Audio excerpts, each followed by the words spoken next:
Hi, welcome to my channel Sam's Reviews. It's been a while, I know, and I'm excited to come back and do book reviews again. And I'm welcoming you for my third season, so hello!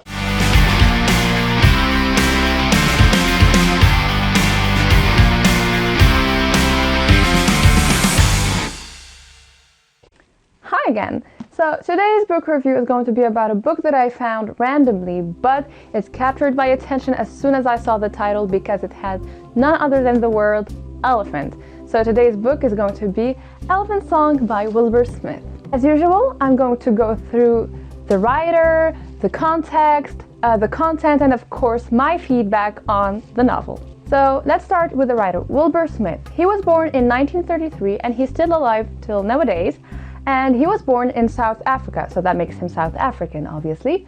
And growing up, he had a lot of black-skinned friends from South Africa, and that created a sense of camaraderie and friendship between them. That is shown in the novel, obviously and clearly, through the passages, so you'll see that and you'll notice that a lot. When he was young, he studied journalism, but his father didn't like that. He wanted him to be an accountant, because, of course, writing doesn't bring you a lot of money. Then, Wilbur Smith followed his father's wishes and became an accountant, but at the age of 24, when he got divorced, he couldn't take it anymore and he wasn't in a good condition to continue his path. So he chose to pursue what he was always meant to do, which is writing. And behold, now he has 30 books that are about history and fiction, so making them historical fiction. So you see what writing brings you?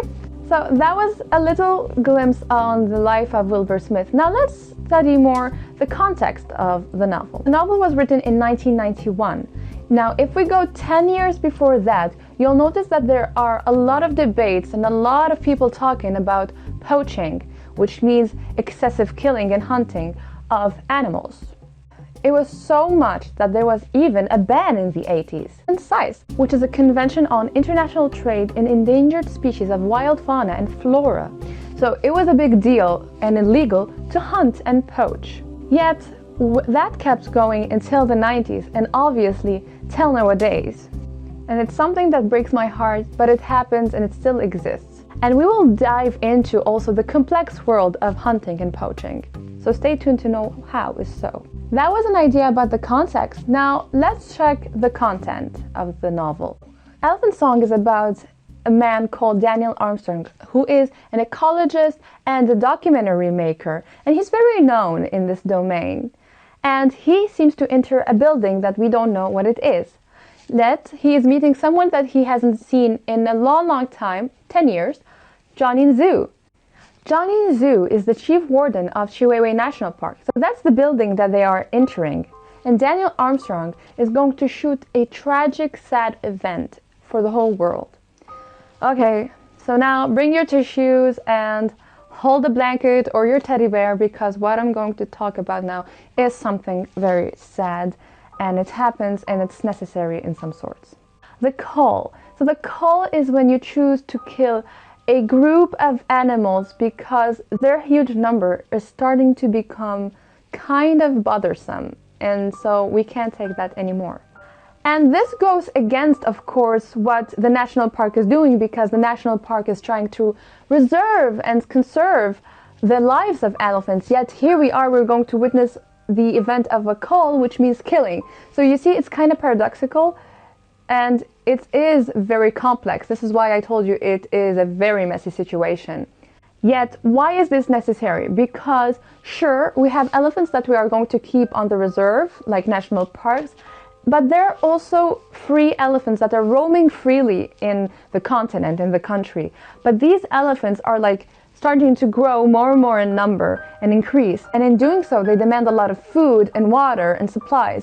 And that just can't do, because farmers are losing their land, trees are being smashed, and that is bothersome and a trouble for some farmers. So what do? We do the cull, which is killing them. Yeah. It's sad, I know. But it is a necessary step that Johnny Zoo explains to the world. And it's needed. And keep in mind, if one elephant manages to escape the cull, it will automatically go to the other elephants and send signals to them, telling them we are in danger and they're killing us and hunting us. So that will create a chaos. And that's why the cull is important, because if one elephant manages to escape, it will go to the elephants in the reserves and parks and will send signals. And this is where it's amazing, because elephants seem to have a social structure and a source of communication that is really beyond any explanation and beyond any human perceived level. And for that, I would like to point you out to a passage where the title of the novel is mentioned, and when we talk for the first time about elephant song. So in my version, it's in page 16. All right. This is the part where the eldest of the elephants come to show the other elephants how to hunt and how to eat. And this shows how there is a social structure going on and how they are the source of knowledge and wisdom for the other members of the herd. Now, the passage.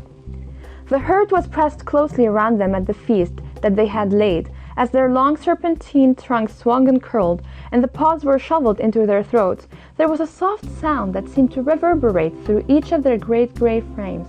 It was a gentle rumbling in many different keys, and the sound was interspersed with tiny creaking, gurgling squeaks, barely audible to the human ear.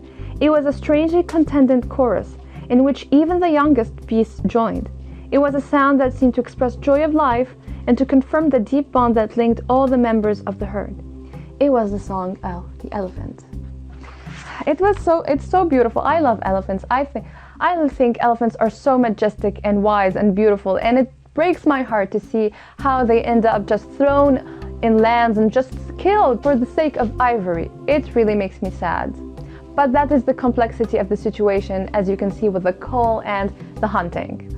Of course, to carry on with the story, Daniel Armstrong manages to meet other people during his path, and as he goes on a quest for revenge. I will not tell you how and why and what is the reason behind that, but you will find out if you read the book.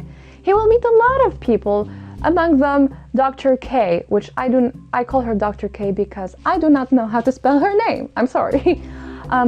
But he meets her, and you'll have to read the book to find out what happens by the end of the book. Now it's time to talk about my opinions and feedback, and of course I take in consideration of what other people have said. So let's start.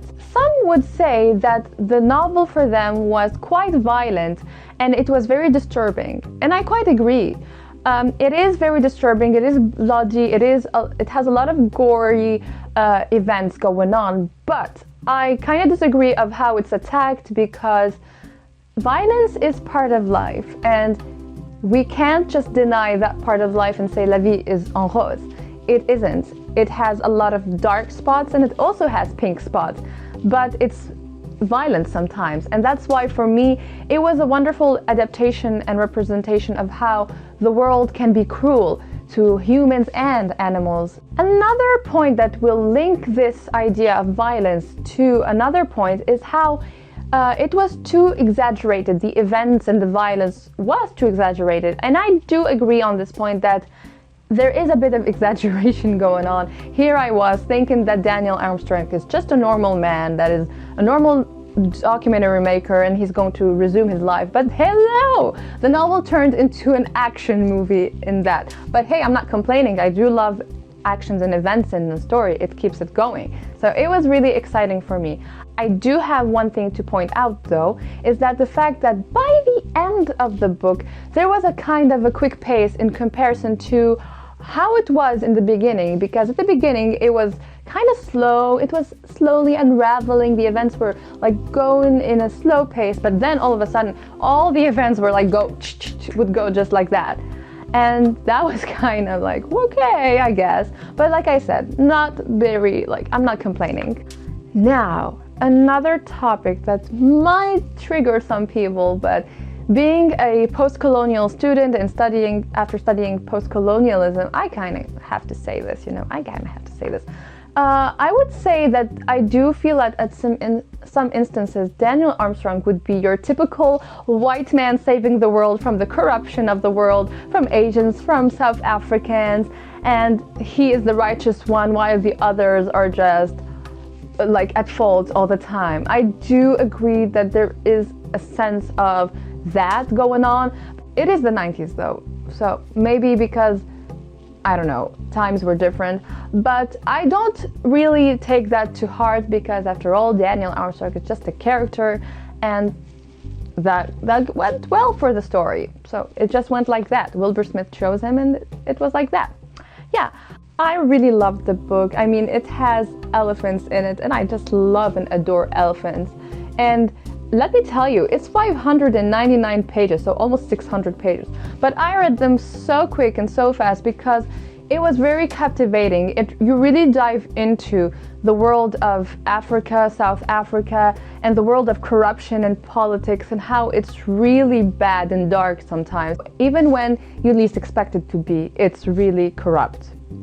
So yeah, it was very interesting and I think you should really, really read it. I highly recommend it. Obviously, there is no movie. The only movie with a similar title I found was something about psychology, different theme, different topic.